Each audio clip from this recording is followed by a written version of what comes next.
In the vastness of Greek mythology, where both gods and mortals each played their role, one name shone brighter than most, a name that whispered through generations, a name that carved itself into the annals of heroism: Perseus.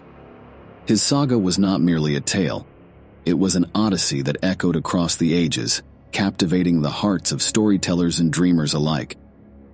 Our tale begins in the ancient kingdom of Argos, where King Acricius ruled with a heart divided by ambition and dread. Acricius was the son of King Abas and Queen Aglio of Argos. He was a scion of royal blood, who inherited the throne of Argos from his father, King Abas. Yet his reign was marred by the specter of rivalry and a chilling prophecy that set the wheels of fate into motion. From the moment Acricius drew his first breath, fate entwined him with a twin brother Proetus. Their paths were destined to diverge, their bond torn asunder by ambition and the desperate struggle for power. With Abas's last breath, Acricius seized the throne, forcing Proetus into exile to quell any threat to his reign. But destiny is a capricious mistress, and exile led Proetus to the distant land of Lycia, where a love bloomed against the backdrop of war. Proetus found solace and love in the arms of Athena, the radiant daughter of King Iobates. Their union forged alliances, sparking a war that would echo across the Aegean. The clash of swords and the cries of soldiers reverberated as two brothers fought for control of their ancestral kingdom. But the war's crescendo left them at an impasse, and a decision emerged from the chaos: the realm would be divided. Thus, the kingdom of Argos was cleaved in two. Proetus ruled from the fortified city of Tiryns, while Acricius held sway within the walls of Argos. Peace reigned, but the sinister machinations of fate would not relent. In the heart of Argos, Acricius longed for an heir to secure his legacy.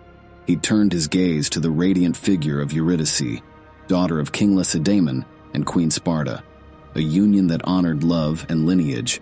Acricius and Eurydice's union bore fruit, a daughter named Danae. But Acricius, driven by the fires of ambition and the foreboding prophecy that cast a shadow upon his dreams, yearned for a male heir. Desperation led Acricius to the sacred oracle of Delphi, where Pythia's cryptic words pierced the air like an ominous dirge. The prophecy unveiled a haunting truth: Acrisius's demise would come at the hands of his own blood, his own grandson, a progeny born of his beloved daughter Danae. As the winds of prophecy whispered through the halls of Argos, Acrisius's desires shifted. The quest for a male heir morphed into a relentless determination to thwart the birth of his fateful grandson. Fear and determination melded in his heart, and a plan began to take shape. A plan that would set forth a series of events that would carve their names into the annals of mythology. In the ancient kingdom of Argos, Acrisius returned from the oracle of Delphi with more than just a heavy heart. He carried with him the weight of a prophecy that hung over his kingdom, like a shroud of impending doom. The oracle's words echoed through his mind, an ominous reminder that fate could be both a ruthless tyrant and an inescapable destiny. As Acrisius stood upon his kingdom's soil, the air was thick with a tension that could not be dispelled. The oracle's whispers, as if carried by the wind itself, filled his ears. A grandson born of his own blood would be the architect of his downfall. The prophecy was a chilling gust that extinguished any lingering warmth of hope or ambition, leaving behind an icy trail of apprehension. Caught in the crossfire of his own conflicting emotions, Acrisius was a man at war with himself. The specter of a future paved with his own blood haunted him relentlessly, a stark reminder of the fragility of power and the unyielding grasp of fate. Yet, buried beneath layers of fear, a defiant ember burned within him. He refused to be a pawn in the hands of destiny, to let his lineage be marred by the prophecies that hung over him like a dark cloud. With a resolve that burned as bright as the forging fires of the gods, Acrisius transformed his turmoil into action. The seeds of fear had taken root, but he was determined to unearth them before they could grow into a forest of despair. He would rise against destiny itself, sculpting the path of fate into one of his own design, a path that would defy the very stars that foretold his doom. Thus, Acricius's desperation and cunning collided to shape a plan as towering and unyielding as the walls of his fortress. In a symphony of bronze and stone, he erected a prison that would confine his own flesh and blood, his daughter Danae, the living embodiment of the ominous prophecy. Within those stone walls, she became both captive and pawn, a pawn in his ruthless game against the hands that guided the threads of fate.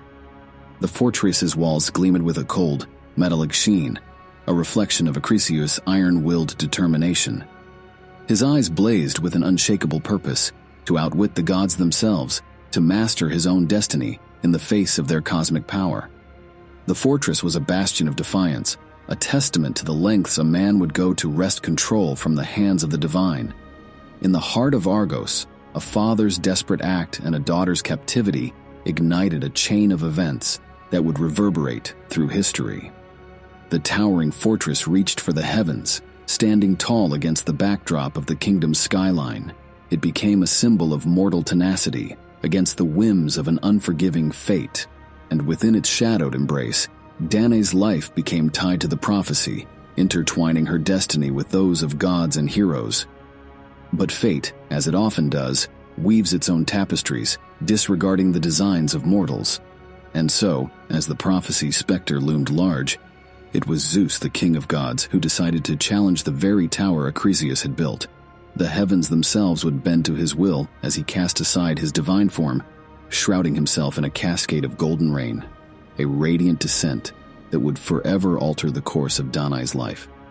Intricately manipulating the fabric of the cosmos, Zeus chose a guise that would capture not just Danae's gaze, but her heart.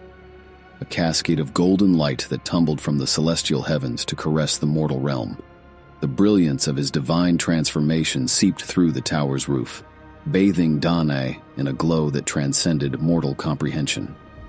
She lay there, bathed in a torrent of ethereal luminescence, an unwitting recipient of the gods' enchanting presence. In that moment, the boundaries between the realms dissolved, time itself bowing to the whims of divine desire. Danae's senses danced to the rhythm of the cosmos as Zeus bestowed upon her a gift, both breathtaking and life-altering, the seed of life, the essence of his very godhood. It was a union beyond the carnal, a merging of the mortal and the divine, a symphony of power and love that played out beneath the luminous canopy. As the golden radiance retreated, Danae found herself forever changed, cradling a secret too profound to comprehend. The seed of Zeus himself, a divine ember that had ignited the spark of life within her mortal womb. Zeus had intervened, and the dance between god and mortal had set into motion a destiny that would change the very fabric of mythology itself. For this meeting of Danae and Zeus ensured that Danae fell pregnant, and with time Danae gave birth to a son, the one and only Perseus. But fate, relentless and unforgiving, refused to be bent even by Acricius's desperate defiance. When Danae gave birth to a grandson, Acricius found himself caught in the snare of an implacable truth.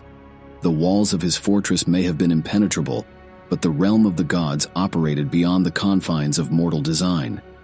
Whispers of skepticism floated through the air, speculations that it was not the gods, but perhaps his own brother Proteus, who had sown the seeds of Danae's pregnancy. Acricius stood on the precipice of destiny, a man gripped by a chilling dilemma that echoed through the corridors of his mind. To slay his own flesh and blood, his grandson, was to risk invoking the wrath of the very gods he sought to outwit. But to let Perseus grow, to nurture him into a man, was to tempt the prophecy that a future lay where his own blood would stain his hands. In the echoing chambers of his palace, Acricius wrestled with the scales of destiny, his heart heavy with a decision that carried the weight of both the present and the yet-to-be. It was a battle between his fear of the gods' retribution and his desperation to control his own fate. And in that struggle, a grim realization crystallized. He had but one path left to tread. With a heart burdened by the inevitability of his choice, Acricius embarked on an act that would send ripples across the seas of time. He crafted a chest, its wood sturdy and its frame large enough to cradle both his daughter and his grandson. Into this vessel of fate, he placed Danae and Perseus, binding their destinies to the mercy of the open sea. And with the silent benediction of despair, he cast the chest adrift, relinquishing them to the vast embrace of the waves. The sea, ever the mistress of uncertainty, held the chest in its grasp. Acricius watched the horizon with a heart that battled grief and resolve in equal measure. He knew not whether the waves would embrace the chest with a gentle cradle or deliver a fate far more ominous. As the chest dwindled into a speck on the horizon, he clung to the fragile hope that the gods, perhaps, would be merciful. Acrisius's reasoning was as desperate as it was shrewd, the logic of a man ensnared in the intricate dance between divinity and human will. He cast his hopes to the fickle winds, wagering the lives of his own blood against the whims of gods. Yet destiny's currents were far from finished with Danae and Perseus. From the lofty heights of Mount Olympus, Zeus gazed upon his lover and the son they had borne together, a child of both divine and mortal lineage. The father of gods could not remain a mere observer, for his heart was entwined with the lives of those he had touched. And so, with a silent plea that resonated through the heavens, Zeus called upon Poseidon. The waves of Poseidon's realm responded to the divine command, and as if guided by the hand of fate itself, the chest that bore Danae and Perseus navigated the treacherous sea unscathed. It was on the sun-kissed shores of Seriphos, a tranquil island embraced by the azure waters, that their journey found its destination. A humble fisherman, Dictys, cast his eyes upon the chest that fate had bequeathed to his care. With reverence and awe, he pried open the lid, revealing the treasures hidden within, a mother and her son, refugees of destiny. Danae's beauty was as radiant as the sun that kissed the waves, and young Perseus, the child of gods, grew under the nurturing hands of a mortal. The passage of years etched tales of resilience upon Danae's face, her spirit untamed by the tumultuous tides she had weathered. The island of Seriphos embraced them as its own, and Dictys became a steadfast presence in their lives, a beacon of kindness in a world often marred by shadows. The island's rhythm echoed in Perseus's heart, transforming him from a boy into a man whose strength matched the very sea that had delivered him to these shores. But fate, it seemed, could not be swayed by the tranquil days that unfolded. King Polydectes, ruler of Seriphos, was a man ensnared by his desires, his sights set upon Danae as the jewel he coveted. Yet Danae's heart remained steadfast, her love reserved for the son she had nurtured with unwavering devotion. The king's desire morphed into obsession, casting a dark cloud over Danae's sanctuary. Polydectes knew that as long as Perseus was in the picture, he could not force himself upon Danae, for Perseus was now strong enough to protect his mother. But Polydectes, a master manipulator, concocted a plan to rid himself of the formidable obstacle that Perseus posed. Like a puppeteer pulling the strings of destiny, he crafted the tale of his impending marriage to a woman named Hippodamia, a tale that masked his true intentions beneath a veneer of celebration. The king's proclamation held a sinister caveat. He required an extravagant wedding gift, the likes of which only legends dared to dream. In the dimly lit chambers of the palace, Polydectes revealed his scheme to Perseus. He painted a picture of devotion to Hippodamia, an amour that could only be consummated once a fitting tribute graced their union. And what tribute could suffice for such a grand occasion? The head of Medusa, the Gorgon whose gaze could freeze hearts in an eternal, stony embrace. The words hung in the air, laden with both challenge and danger. Perseus's heart quickened, his mind a whirlwind of conflicting thoughts. For in Polydectes' insidious proposal, a glimmer of hope danced. It was an opportunity to secure his mother's freedom from the king's sinister desires.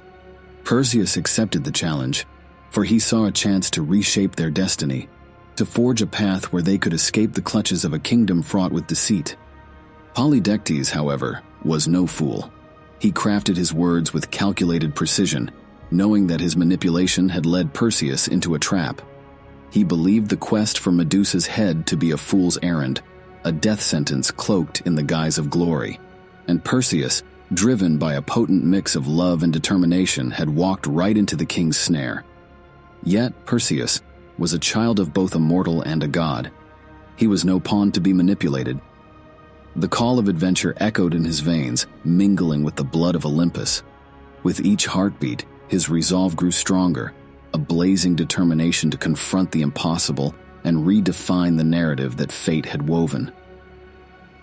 Perseus, driven by a force more potent than fear, accepted this seemingly insurmountable quest.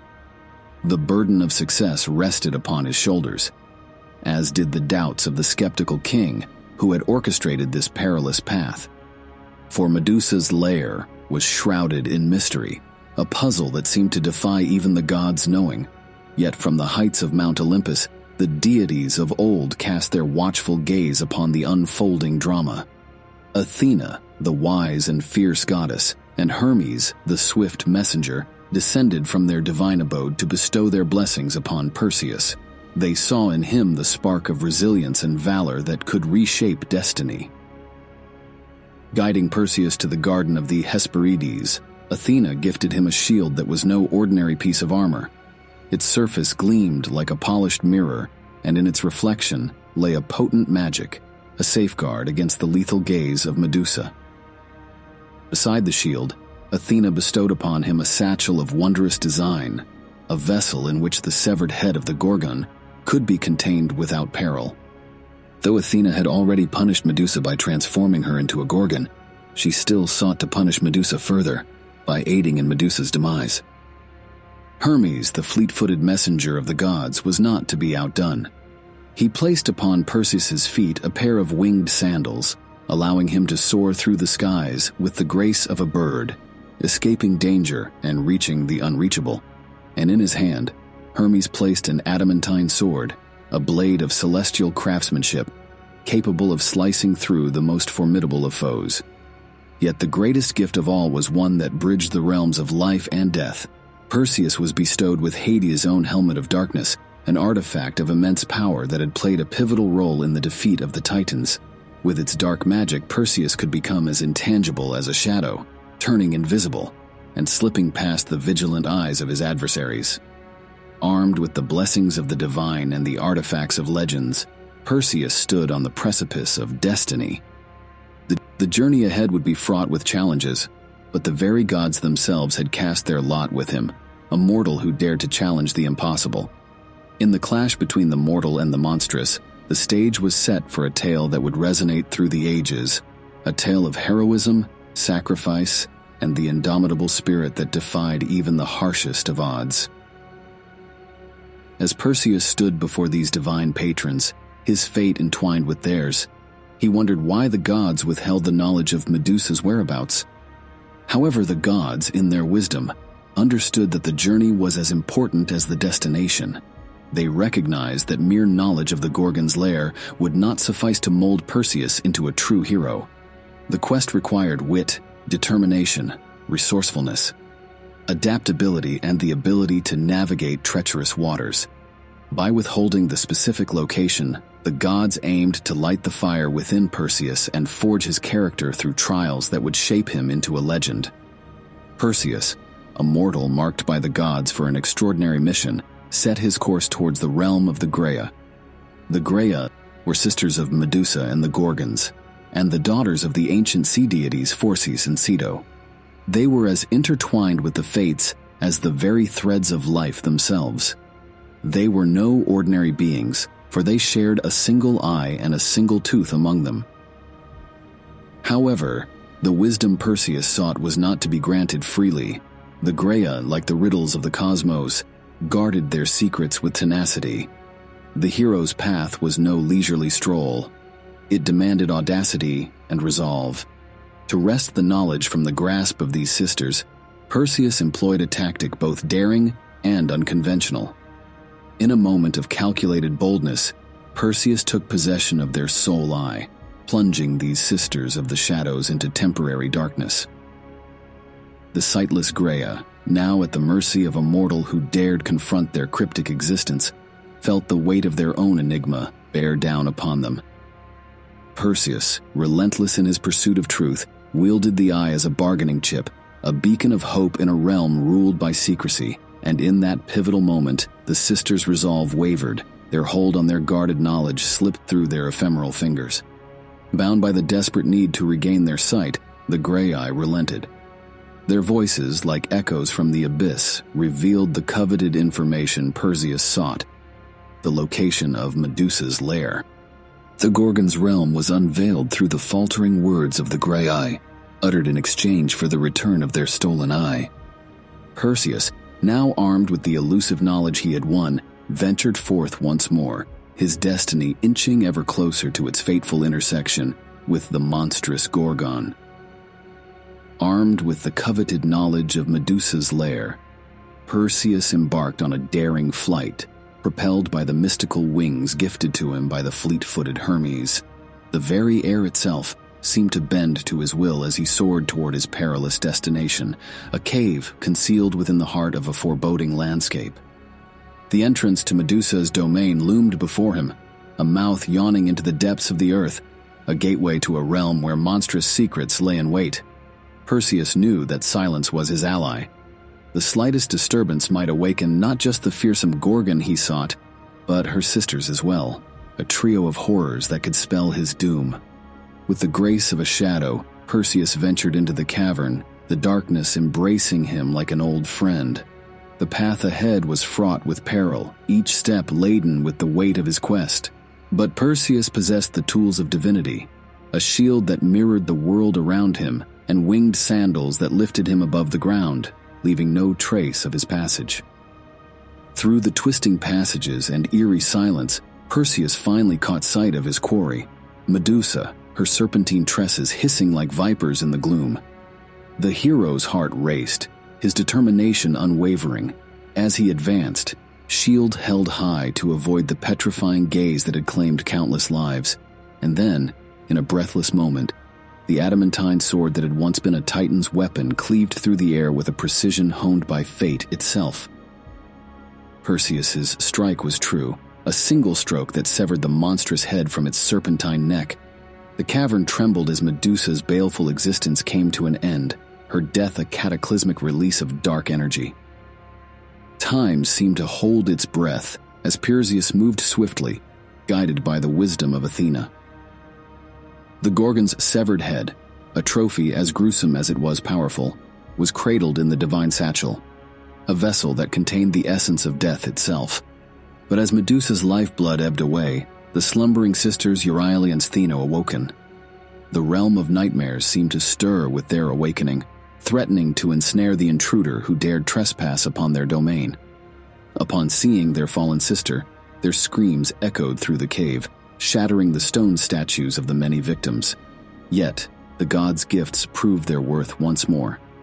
With the helmet of darkness shrouding him from the sisters' view, and the winged sandals carrying him on air's gentle breath, Perseus slipped away from the cave's maw, his triumph shadowed by the echoing hiss of serpent hair and the cold, unrelenting stare of the Gorgons.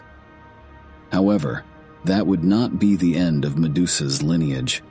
The very moment the Gorgon's head parted from her body, a remarkable transformation began, for Medusa's blood held within it a unique and unexpected magic. As the blood of the Gorgon splattered upon the earth, a wondrous and enigmatic alchemy unfolded. From the very essence of Medusa's life, two distinct and extraordinary beings were born. First, there emerged Acricius, a figure of mythic splendor. He rose from the soil like a manifestation of the earth's hidden treasures, a being radiant with divine qualities. Acricius emerged fully grown and armed, his form a testament to the strange and potent mix of mortal and otherworldly essence. With his birth, the world witnessed the birth of a hero, a figure of strength and power whose very presence seemed to resonate with the echoes of forgotten legends. From the very same drops of blood that had given rise to him, a second marvel emerged, an equine creature of such grace and wonder that it seemed as if a dream had come to life. This creature was Pegasus, a winged horse of unparalleled beauty and majesty. Pegasus's wings, bathed in the essence of Medusa's magic, bore him aloft with an ethereal grace, carrying him through the skies with the freedom of the wind itself. Having accomplished his gruesome mission, Perseus found himself far from the sanctuary of his home. The journey back, fraught with trials and unforeseen encounters, promised its own odyssey of challenges. In the heart of Aethiopia, a realm drenched in golden sunsets and crashing waves, a monstrous shadow loomed over the land, a terror born of divine retribution. King Cepheus ruled this land, a kingdom thriving with vibrant life, until the recklessness of his queen, Cassiopeia, kindled a wrath beyond mortal comprehension. Cassiopeia's words, laden with hubris, dared to elevate her own beauty above the daughters of Nereus, the sea's ancient deities. Her audacious claims sparked a storm of resentment among the Nereids, ethereal nymphs of the watery depths. Their indignant voices echoed through the realms, reaching the ears of Poseidon, the sea god himself. His response was swift and merciless, the unleashed fury of the Ethiopian Cetus. This monstrous sea beast, a manifestation of Poseidon's ire, unleashed chaos upon the land. Ethiopia's serenity was shattered, and its very survival hinged on a horrifying choice. King Cepheus was faced with an unthinkable ultimatum. To save his kingdom, he must sacrifice his own daughter Andromeda to the ravenous maw of the Cetus. Desperation gripped the king's heart, and he sought any means to escape this cruel fate. Yet, as he scoured the heavens for answers, the haunting truth remained: only the blood of a princess could sate the monstrous appetite of the sea. As the sun cast its final rays across the land, Perseus soared high above Aethiopia on the winged sandals gifted by Hermes. His gaze pierced the horizon, and there, against the backdrop of crashing waves and looming darkness, he beheld a sight that would forever alter his destiny. Chained to a desolate sea rock, the innocent Andromeda stood as a living offering to the Cetus, a sacrifice to appease the sea's vengeful appetite. Yet, fate had other plans in store. With the legendary head of Medusa cradled in his hands, Perseus descended upon the scene, a savior cloaked in divine purpose. As the Gorgon's serpentine gaze met the monstrous Cetus, an otherworldly transformation unfolded. The very sea that once birthed the terror now claimed it, turning the creature to stone, an eternal monument to its own malevolence. The power of Medusa, even in death, wielded dominion over the depths. With the Cetus's curse broken, the land of Aethiopia breathed a sigh of relief. The hero Perseus had not only saved a kingdom, but also unlocked the shackles that bound Andromeda to her impending doom. A bond forged in the crucible of adversity united them, and a destiny entwined by the threads of myth and fate set their course. Yet, even in triumph, new challenges emerged. The union of Perseus and Andromeda, destined to bring joy to Aethiopia, stirred the tempestuous waters of rivalry. Phineus, the promised suitor of Andromeda, harbored a heart consumed by jealousy. At a lavish wedding feast, emotions ignited into a fiery confrontation as Phineus and his followers sought to sever the ties between bride and groom. But Perseus, whose prowess and cunning knew no bounds, wielded the head of Medusa as a weapon of divine justice. With the Gorgon's head unleashed once more, the very essence of life turned to stone before his eyes. Phineus's treacherous scheme crumbled to dust, his followers immobilized in a stony tableau of their own making. Leaving the sun-drenched shores of Aethiopia behind, Perseus and Andromeda embarked on a new chapter of their saga, a journey bound for Seriphos. As they soared through the skies, the blood of Medusa, once a force of terror, found new purpose, as droplets of blood fell into the Red Sea and the Sahara's sands. From this blood emerged the Red Sea's vibrant corals and Sahara's slithering serpents. The road back to Seriphos was a path both familiar and transformed. Perseus, the bearer of the Gorgon's head, bore witness to the landscapes changed by their mythical journey. Yet, his return to the island he once called home was met with an unforeseen twist. The shadows of betrayal cast by Polydectes, the opportunistic ruler. In Perseus's absence, Polydectes had seized the opportunity to lay claim to Danae's hand in marriage, exploiting the hero's noble absence. This audacious move was a spark igniting a blaze of wrath within Perseus. With Medusa's head as his instrument, he breached the palace walls, unleashing the petrifying power of the Gorgon's gaze upon the treacherous king and his retinue. The palace, once a realm of intrigue and deceit, was transformed into a gallery of stone, a testament to the fate that befalls those who dare to manipulate the threads of destiny. The people of Seriphos gazed upon the petrified figures, marveling at the tale they now stood witness to, the tale of Perseus, a hero who wielded the very embodiment of fear itself. With the chapter of revenge concluded, Perseus's gaze turned skyward, his thoughts reaching towards the pantheon of gods who had guided and shaped his journey. Gratitude and responsibility intertwined, compelling him to return the divine gifts bestowed upon him. Yet Athena, goddess of wisdom and battle strategy, found a special place for the fearsome visage of Medusa. Incorporating it into her aegis, her legendary shield, she forged an emblem of both offense and defense, a symbol of her divine might and an eternal link to the valiant hero who had defied fate itself. After the whirlwind of adventures and trials, Perseus's tale did not end with his heroic feats. With Dictys now reigning as the king of Seriphos, Perseus, Andromeda, and Danae set their sights on a new chapter, their return to Argos. The chasm that Acricius had sought to widen between himself and his grandson had now shrunk, fate drawing them closer together once more. Haunted by the weight of the oracle's foreboding prophecy, Perseus embarked on a journey to reconcile with the very figure whose shadow had loomed over his lineage, Acricius, his grandfather. But fate's game is a wily one, and Acricius, the king of Argos, had vanished into the obscure folds of the Pelasgian land, as if seeking refuge from the looming doom prophesied years ago. The irony was almost palpable as Perseus arrived in Argos, only to find an empty throne and the ghostly echoes of a kingdom abandoned.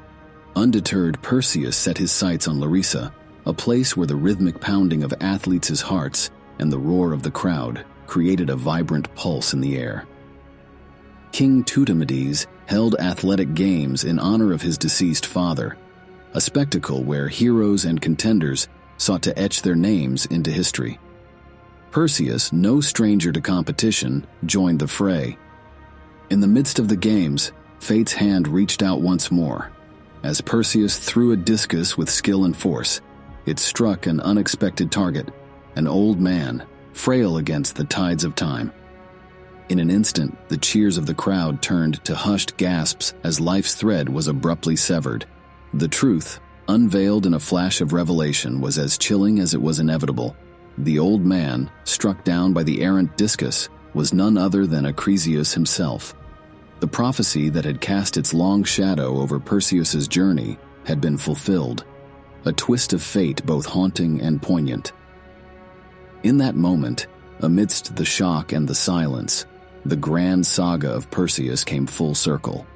The hero who had defied gods, vanquished monsters, and shaped his own destiny now stood face to face with the legacy of his lineage.